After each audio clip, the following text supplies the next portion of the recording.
வணக்கம் நண்பர்களே. வாங்க இன்னைக்கு ஒரு அருமையான செய்தி பார்க்கலாம். இன்னைக்கு பத்தி பார்க்க போறோம்னா, விஓஓ அசிஸ்டன்ட் கிராம நிர்வாக உதவியாளர் பணிக்கு நேர்காணலில் கேட்கப்படும் மிக முக்கியமான கேள்விகள் மற்றும் பதில்கள் தான் இந்த வீடியோவில் பார்க்க போறோம். இது பார்ட் 2 வீடியோ. பார்ட் 1 வீடியோ வந்து டிஸ்கிரிப்ஷனில் கொடுத்துக்கிறேன். உங்களுக்கு வேணா அந்த லிங்கை கிளிக் பண்ணி உள்ள போய் பார்த்துக்கோங்க. இந்த வீடியோவை கடைசி வரைக்கும் பாருங்க. ஒவ்வொருத்தவங்களும் யூஸ்ஃபுல்லாக இருக்கும். வெல்கம் டு தடைகளை உடைய சத்திரமடை. ஃபர்ஸ்ட் வாங்க நன்சை நிலம் அப்படின்னா என்னன்னு பார்க்கலாங்க. ஸ்டார்ட்டாக சொல்லணும்னா நீர் ஆதாரம் நிறைந்த நிலம் தான் வந்து நன்சை நிலம். இதில் வந்து நெல், கரும்பு, வாழை இதெல்லாம் பயிரிடலாம். இதுக்கு பேர் தான் நன்சை நிலம். அதாவது அரசாங்க பாசன ஆதாரங்களின் மூலம் பாசன வசதி பெறக்கூடியதும் மண்ணின் தரம் மற்றும் பயனும் மேம்பட்டதுமான விவசாய நிலம் வந்து நன்சை நிலம் எனக்கும் செய்யும். அடுத்து வாங்க ஒரு போக நன்சை நிலம் அப்படின்னா என்ன? ஒரு பசலி ஆண்டில் பதிவு செய்யப்பட்ட பாசன ஆதாரத்திலிருந்து தேவையான தண்ணீர் சாதாரண பருவத்தில் ஒரு போக பயிருக்கு தங்கு தடையின்றி கொடுக்கக்கூடியது நன்சை நிலம் ஆகும் செய்கிறாங்க. இதுதான் வந்து ஒரு போக நன்சை நிலம். அடுத்தது இருபோக நன்சை நிலம்னா ஒரு பசலி ஆண்டில் பதிவு செய்யப்பட்ட பாசன ஆதாரத்திலிருந்து தேவையான தண்ணீர் சாதாரண பருவத்தில் இருபோக பயிருக்கு தங்கு தடையின்றி கொடுக்கக்கூடியது நிலங்கள் வந்து இருபோக நன்சை நிலங்கள் அப்படிங்கிறாங்க. ஷார்ட்டாக சொல்லணும்னா சாதாரண பருவத்தில் வந்து ஒரு போக பயிருக்கு தேவையான நீர் வந்து தங்கு தடையின்றி கிடைத்தால் அது ஒரு போக நன்சை நிலமும், அதுவே சாதாரண பருவத்தில் வந்து இருபோக பயிருக்கு தங்கு தடையின்றி கிடைத்தால் வந்து அது இருபோக நன்சை நிலமும் சொல்றாங்க. அடுத்து வாங்க புன்சை நிலம் என்ன பார்க்குறாங்க. புன்சை நிலங்கிறது மழைநீரை ஆதாரமாக கொண்டு இருக்கிற நிலம் தான் புன்சை நிலம். ஃபார் எக்ஸாம்பிள் இந்த கிணறுலாம் இருக்குது இல்லை, அதேமாரி நிலங்கள்லாம் வந்து புன்சை நிலம்பாங்க. இதில் வந்து கம்பு, கேழ்வரகு, சோளம் இதெல்லாம் வந்து பயிரிடுவாங்க. புன்சை நிலம்ங்கிறது வந்து என்னன்னா நீர்ப்பாசன வசதி, மண்ணின் தரம், அயனம் ஆகியவற்றின் அடிப்படையில் ஒதுக்கப்படுகிறது. பெரும்பாலும் புன்சை நிலங்களில் கிணறுகள் மூலம் பாசன வசதி பெறுகின்றன. நன்சை நிலத்தை விட சற்று அடுத்த தரமாக செய்கிறாங்க. அடுத்தது மானாவாரி நிலம் என்றால் என்ன?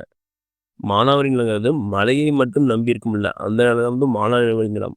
மழையை பெருமளவு நம்பியுள்ள நிலப்பகுதி வந்து மானாவாரி நிலம் செய்கிறாங்க.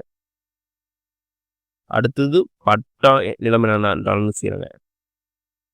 ஒரு குறிப்பிட்ட நிலத்தின் உரிமையை வந்து குறிக்கிறது இல்லை, ஒரு நிலம் யாருக்குன்னு குறிக்கிறதுதான் பட்டாம்பாங்க. அதனால வந்து நன்சை நிலம், புன்சை நிலம் மற்றும் மானாவாரி நிலங்கள் எல்லாமே இருக்கும் அந்த பட்டணத்தில்.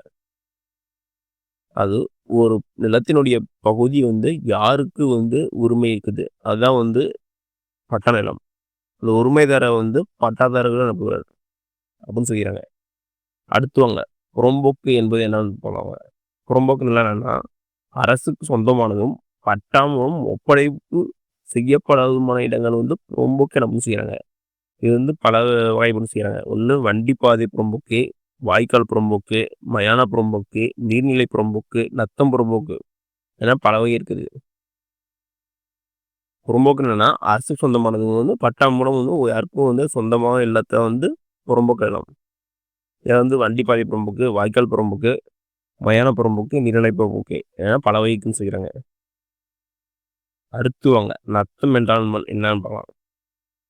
விவசாயம் நிலம் அல்லாத ஊர் பகுதி மக்கள் வசிப்பிடங்கள் என வகைப்படுத்தப்பட்ட இடங்கள் வந்து நத்தம் நிலம் வந்து செய்கிறாங்க.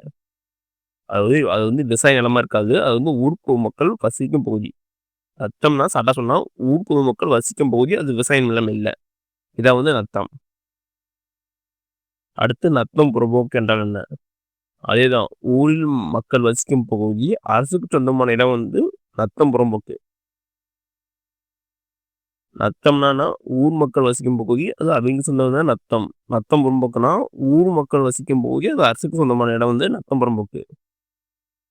அடுத்து தீர்வு ஏற்பட்ட தரிசு நிலம் என்றால் என்ன?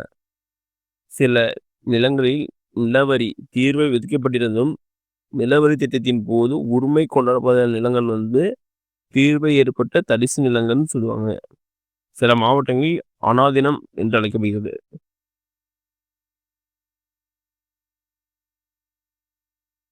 ஓகே நம்மளே இந்த பிடிஎஃப் உங்களுக்கு வேணுன்னா தலைவா குரூப்பை ஜாயின் பண்ணிட்டு தனியாக வந்து விஓஓ பிடிஎஃப் கேளுங்க, நான் வந்து உங்களுக்கு வந்து தரேன். ஓகே நண்பர்களே, இந்த வீடியோ உங்களுக்கு பிடிச்சிருந்தா லைக் அண்ட் ஷேர் பண்ணுங்க. முடிஞ்சா மற்றவங்க ஷேர் பண்ணுங்க. நான் போடுற வீடியோ நோட்டிஃபிகேஷன் கொண்டு வேணா பெல் ஐக்கானை கிளிக் பண்ணுங்க. அது மட்டும் இல்லாமல் தமிழ்நாடு கவர்மெண்ட் மற்றும் ஜென்ரல் கவர்மெண்ட் வேற எந்த ஸ்கீம் பற்றி தெரிஞ்சுக்கனாலும் கமெண்ட் பாக்ஸ் கமெண்ட் பண்ணுங்க. அப்கமிங் வீடியோ பற்றி போகிறேன். நன்றி, வணக்கம்.